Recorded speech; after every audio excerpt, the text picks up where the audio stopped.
Welcome to trending சமையல் friends. இன்றைக்கி நம்ம யூஸ்ஃபுல்லான டிப்ஸ் நிறையவே பார்க்கலாம். ஃபஸ்ட் டைம் சேனல் பார்க்குறீங்க அப்படின்னா சேனலை மறக்காமல் சப்ஸ்கிரைப் பண்ணிக்கோங்க. கூட இருக்கிற பெல் ஐக்கானையும் ப்ரெஸ் பண்ணிங்க அப்படின்னா நம்மளோட அப்டேட் எல்லாம் நீங்கள் மிஸ் பண்ணாமல் பார்க்க முடியும். இப்போ வாங்க நம்ம வீடியோக்குள்ளே போயிட்டு இன்றைக்கான டிப்ஸ் என்னென்ன இருக்குது அப்படின்னு சொல்லிட்டு பார்க்கலாம். நம்ம இப்போ ஃபஸ்ட்டு டிப் என்ன அப்படின்னு பார்க்கலாம். சப்பாத்திக்கு வந்து மாவு தேய்க்கும் போது எப்போவுமே நம்ம சைடில் கொஞ்சமாக மாவு எடுத்து வச்சுக்கிட்டு மேலே வந்து கொஞ்சம் கொஞ்சமாக ஸ்ப்ரெட் பண்ணி வந்து சப்பாத்தி வந்து தேய்க்க ஆரம்பிப்போம். அந்த மாதிரி தேய்க்க ஆரம்பிக்கும் போது என்னாகும் அப்படின்னா அந்த கவுண்டர் டாப்பு ஃபுல்லாகவே வந்து நமக்கு மாவு சிந்திட்டு பார்க்குறதுக்கே நமக்கு வந்து அசிங்கமாக இருக்கும். அது மட்டும் இல்லாமல் வேலையும் நமக்கு வந்து டபுள் ஆகிடும். அதே சமயத்தில் பார்த்திங்க அப்படின்னா நம்ம கையில் ஃபுல்லாகவே மாவு வந்து ஒட்டிக்கிட்டு இருக்கும். அந்த மாவை வந்து துடைக்கிறதுக்கு டக்குன்னு நம்ம நைட்டியில் கூட வந்து துடைச்சிருவோம். ஸோ ஒன்றுக்கு 2 வேலை வந்து நமக்கு வச்சுட்டே இருக்கும். அதுக்காக நம்ம அதை ஈஸியாக எப்படி சமாளிக்கலாம் அப்படின்னு பார்த்தீங்கன்னா, இந்த மாதிரி வீட்டில் காலியான பெருங்காய டப்பா இருந்தது அப்படின்னா நல்லா வாஷ் பண்ணி காய வச்சு அதை வந்து எடுத்து வச்சுக்கோங்க. இப்போ இந்த மாவு வந்து ஸ்ப்ரிங்கிள் பண்ணுறதுக்கு அப்படின்னு சொல்லிட்டு ஆன்லைனில் வந்து உங்களுக்கு கண்டெய்னர் வந்து கிடைக்கிது. ஸோ அது வந்து ரொம்பவே ரேட் அதிகம். அதனால நீங்கள் சிம்பிளாக ஈஸியாக வீட்டில் இருக்கிற இந்த மாதிரி பெருங்காய டப்பாவே நீங்கள் வந்து யூஸ் பண்ணிக்கலாம். பார்த்தீங்க அப்படின்னா உங்களுக்கு தெரியும், தேவையான அளவுக்கு மாவு அந்த மாதிரி உள்ளே ஃபுல்லாகவே வந்து ரொப்பிக்கலாம். அதுக்கப்புறம் அந்த மேலே போடுறோம் இல்லையா மூடி, அதில் வந்து குட்டி குட்டி ஹோல் வந்து நான் ஆல்ரெடி வந்து போட்டு வச்சுருந்தேன். ஸோ பார்த்தீங்கன்னா தெரியும் இந்த மாதிரி. அதுக்கப்புறம் இதை வந்து நம்ம க்ளோஸ் பண்ணிடலாம். இந்த மாதிரி வந்து நம்ம செய்யும்போது நம்ம அடிக்கடி மாவில் வந்து கை வச்சு தொட்டு தொட்டு எடுக்க வேண்டிய அவசியம் கிடையாது. அந்த மாதிரி நம்ம வந்து பண்ணிவிட்டு அந்த மாவை நம்ம ஸ்டோர் பண்ணி வைக்கிறோம் அப்படின்னா சீக்கிரமே நமக்கு வந்து பூச்சி வந்துடும். ஸோ இந்த மாதிரி நீங்கள் வந்து பண்ணி வச்சுட்டிங்க அப்படின்னா அந்த மாவு தீந்து போகிற வரைக்குமே நமக்கு வந்து அதை யூஸ் பண்ணிக்க முடியும். அது மட்டும் இல்லாமல் பூச்சியும் வந்து சீக்கிரம் வராது. ஏன் அப்படின்னா அந்த மாவில் நம்மளோட கை படலை இல்லையா? ஸோ அதனால நம்ம இந்த மாதிரி கையில் தொட்டு தொட்டே வந்து தேய்க்கிறோம் அப்படின்னும்போது கையில் இருக்கிற ஈரம் வந்து அந்த மாவில் பட்டுரும். சிலர் என்ன பண்ணுவாங்க அப்படின்னா அந்த மீதி இருக்கிற மாவை திரும்பவும் வந்து நம்ம அதிகமான மாவு வந்து வச்சுருப்போம் இல்லையா வேற ஒரு பக்கெட்டில், அந்த மாவுலேயே வந்து திரும்ப கொட்டி விட்டுட்டு அதை க்ளோஸ் பண்ணி வச்சுருவாங்க. அந்த மாதிரி செய்யும்போது எல்லா மாவுமே சேர்ந்து சீக்கிரமாக கெட்டு போயிட்டு பூச்சி வந்து குயிக்காகவே வந்து வைக்க ஆரம்பிச்சிடும். ஸோ அதை அவாய்ட் பண்ணுறதுக்காக நீங்கள் இந்த மாதிரி வந்து ட்ரை பண்ணி பாருங்கள். செலவே இல்லாமல் வீட்டில் தூக்கி போடுற பெருங்காய பாக்ஸ் மட்டுமே யூஸ் பண்ணி நீங்கள் இதை வந்து சரி பண்ணிக்கலாம். நம்ம இப்போ நெக்ஸ்ட் டிப் என்ன அப்படின்னு பார்க்கலாம். நம்மள நிறைய பேர் என்ன பண்ணுவோம் அப்படின்னா பூண்டை வந்து அந்த மாதிரி உரிச்சிட்டு ஃப்ரிட்ஜில் வந்து ஸ்டோர் பண்ணி வச்சுருப்போம். ஸோ சமைக்கிற டைமில் டக்குன்னு வந்து நம்ம எடுத்து யூஸ் பண்ணுறதுக்காக வச்சுருப்போம். அந்த மாதிரி வைக்கிற பூண்டு ஒரு வாரத்துலேயே வந்து பார்த்திங்கன்னா உங்களுக்கு கலர் மாறி ஒரு மாதிரி ஸ்மெல் வர ஆரம்பித்து கெட்டு போயிடும். ஸோ அந்த மாதிரி கெட்டு போகாமல் இருக்கிறதுக்கு இதை எப்படி ஸ்டோர் பண்ணலாம் அப்படின்னு பார்த்தீங்கன்னா, தேவையான அளவுக்கு பூண்டை வந்து உரிச்சதுக்கப்புறம் கொஞ்சமாக வந்து மஞ்சள் பொடி வந்து சேர்த்துக்கோங்க. மஞ்சள் பொடி சேர்த்து ஃபுல்லாக இதை வந்து கலந்து கொடுத்துருங்க. நல்லா கலந்து விட்டதுக்கப்புறமா நம்ம வந்து ஒரு கண்ணாடி பாட்டிலில் நீங்கள் இதை வந்து ஸ்டோர் பண்ணி ஃப்ரிட்ஜில் வச்சிட்டிங்கன்னா 10லேருந்து 15 நாள் வரைக்கும் உங்களுக்கு நல்லாயிருக்கும். அது மட்டும் இல்லாமல் பூண்டு வந்து கலர் மாதிரி கெட்டும் போகாது. ஸோ நீங்கள் வந்து சமையலுக்கு வந்து ஈஸியாக எடுத்து யூஸ் பண்ணிக்கலாம். ஸோ மஞ்சள் பொடி வந்து சேர்த்துருக்கிறதுனால சட்னிக்கெல்லாம் எப்படி யூஸ் பண்ணுறது அப்படின்னு கேட்டிங்கன்னா, நீங்கள் வந்து யூஸ் பண்ணும்போது அதை நல்லா வந்து வாஷ் பண்ணினதுக்கப்புறம் இதை வந்து யூஸ் பண்ணிக்கோங்க. இந்த மாதிரி செஞ்சீங்க அப்படின்னா ஈஸியாக உங்களுக்கு வந்து சமைக்கிற டைமில் எடுத்து குயிக்காக யூஸ் பண்ணிக்க முடியும். அதுவும் வேலைக்கு போகிற லேடிஸாக இருந்தால் அவங்களுக்கு ரொம்பவே டைம் சேவிங் டிப்பாகவும் இது இருக்கும். கண்டிப்பாக நீங்களும் ட்ரை பண்ணி பாருங்கள். இந்த ஐடியாஸ்லாம் உங்களுக்கு பிடிச்சிருந்தது அப்படின்னா மறக்காமல் உங்கள் ஃப்ரெண்ட்ஸ் கூடயும் வந்து ஷேர் பண்ணிக்கோங்க. நீங்களும் ட்ரை பண்ணிங்க அப்படின்னா கண்டிப்பாக கீழே இருக்கிற கமெண்ட் செக்ஷனில் சொல்லுங்கள். நம்ம இப்போது நெக்ஸ்ட் டிப் என்ன அப்படின்னு பார்க்கலாம். இந்த மாதிரி சிங்க் ஏரியாலாம் வந்து பார்த்திங்கன்னா நம்ம என்ன தான் க்ளீன் பண்ணி சுத்தமாக வச்சுருந்தாலுமே ஒரு மாதிரியான பேர்ட் ஸ்மெல் வந்து சில சமயங்களில் வந்து வர ஆரம்பிக்கும். அதுவும் வந்து பார்த்திங்கன்னா நம்ம நான்வெஜ்ஜெல்லாம் வந்து கழுவிட்டு அப்படியே நம்ம வந்து நான்வெஜ் கழுவினாலுமே நம்ம வந்து அதை கரெக்டாக வந்து க்ளீன் பண்ணி விட்டுருவோம். அப்படி இருந்து கூட வந்து பார்த்திங்கன்னா ஒரு மாதிரி ஸ்மெல் அடிக்கும்.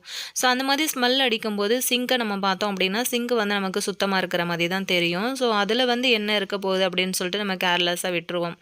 ஆனால் நம்ம கண்ணுக்கே தெரியாத ஒரு சில ஃபுட் வேஸ்டேஜ் எல்லாம் வந்து பார்த்திங்கன்னா அந்த சிங்க் ஹோலுக்கு கீழே வந்து நிறைய தொங்கிட்டு இருக்கும்.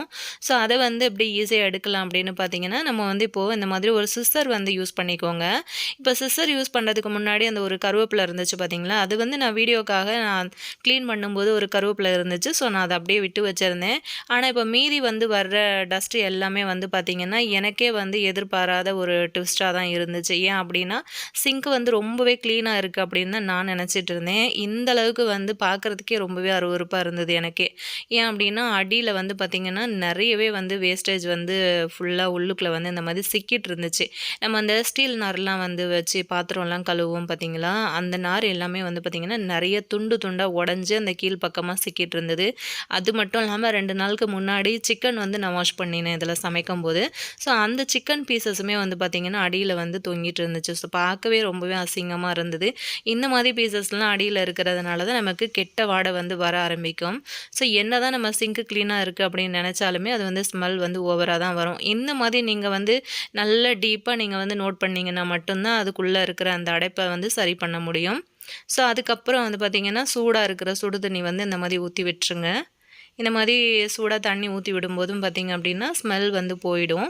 அது மட்டும் இல்லாமல் ஏதாவது அடைச்சிட்ருக்கு அப்படின்னாலும் அதுவும் வந்து அந்த தண்ணியோடு சேர்ந்து அடியில் போயிடும். நம்ம இப்போ அடுத்த டிப் என்னன்னு பார்க்கலாம். இப்போ ராத்திரி நேரத்தில் வந்து பார்த்திங்கன்னா, நம்மளோட சிங்க்கை வந்து நல்லா வாஷ் பண்ணி நீங்கள் வந்து சுத்தமாக க்ளீன் பண்ணி வச்சுட்டிங்க அப்படின்னா, அதில் வந்து சுத்தமாக தண்ணி இல்லாத மாதிரி இந்த மாதிரி ஒரு துணி வச்சு நல்லா தொடச்சி விட்ருங்க. இப்போது நைட் நேரங்களில் வந்து பார்த்திங்க அப்படின்னா, அந்த சிங்க்கோட ஹோல் வழியாக நமக்கு நிறையவே வந்து கரப்பான் பூச்சி தொல்லைகள் வந்து அதிகமாக வந்து வர ஆரம்பிக்கும். அந்த மாதிரி வரதுக்கு முன்னாடி நீங்கள் க்ளீன் பண்ணி தொடச்சி விட்டதுக்கப்புறமா கொஞ்சமாக பவுடர் வந்து அந்த சிங்க்குக்கு நடுவில் இந்த மாதிரி போட்டு விட்டுருங்க. இந்த மாதிரி போட்டு விடுறதுனால உங்களுக்கு கரப்பான்பூச்சி தொல்லைகளும் வந்து வராமல் இருக்கும். அதே மாதிரி சிங்க் பக்கமாக இருந்து வர்ற கெட்ட வாடையும் உங்களுக்கு வந்து வராமல் இருக்கும். ஸோ பார்த்தீங்க அப்படின்னா நான் கொஞ்சமாக வந்து பவுடர் இதில் வந்து ஸ்ப்ரெட் பண்ணி கொடுத்துருக்கேன்.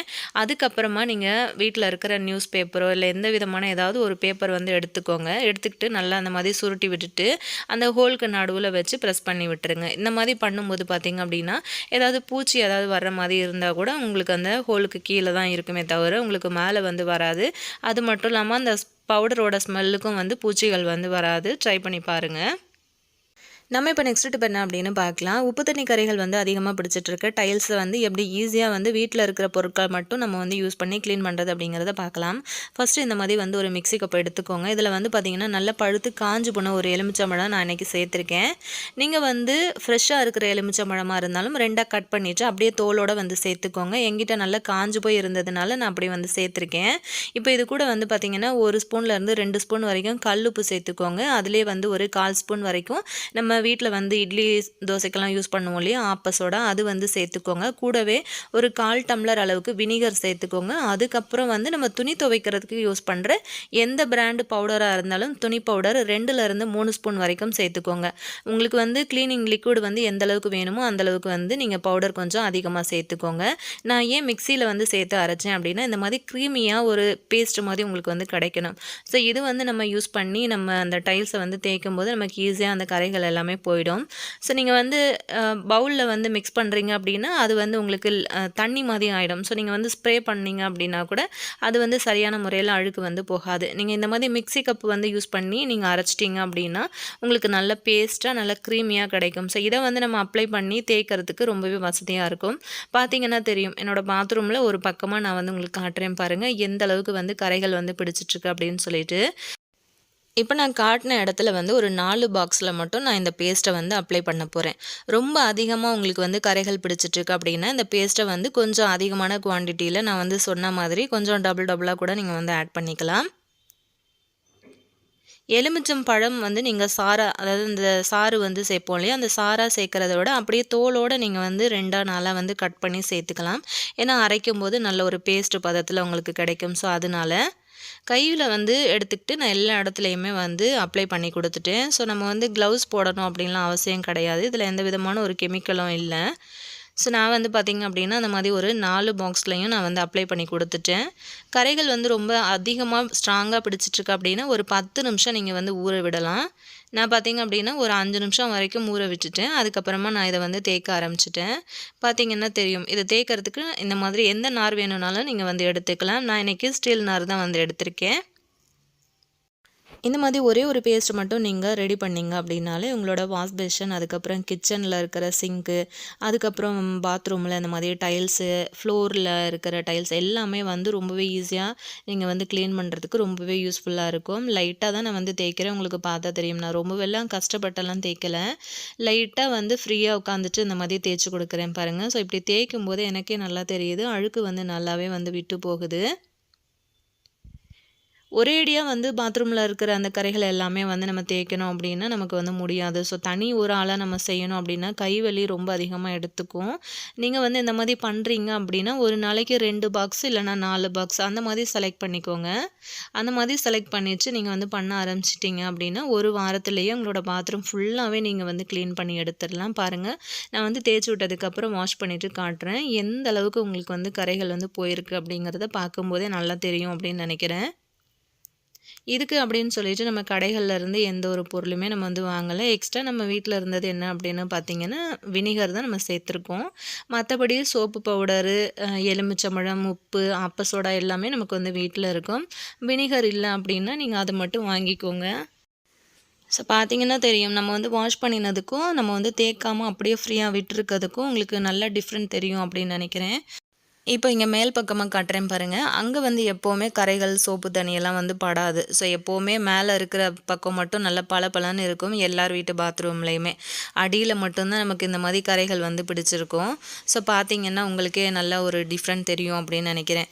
ஸோ இப்போ நம்ம வந்து தேய்ச்சு கழுவி கிளீன் பண்ணிட்டோம் இல்லையா? இந்த டைல்ஸ்ல திரும்பவும் வந்து கரை பிடிக்காம இருக்கிறதுக்கு நம்ம என்ன பண்ணலாம் அப்படிங்கிறது இந்த டிப்ல வந்து பார்க்கலாம். இப்போ ஃபுல்லா நம்ம கிளீன் பண்ணி விட்டுட்டோம் இல்லையா? இத வந்து தண்ணி இல்லாம நல்ல ஒரு ட்ரை கிளாத் வச்சு இந்த மாதிரி தொடச்சி விட்டுருங்க. நல்லா தொடச்சி விட்டதுக்கப்புறமா இப்போ நம்ம வந்து வீட்டில் இருக்கிற தேங்காய் எண்ணெய் தான் நம்ம வந்து அப்ளை பண்ணி விட போகிறோம்.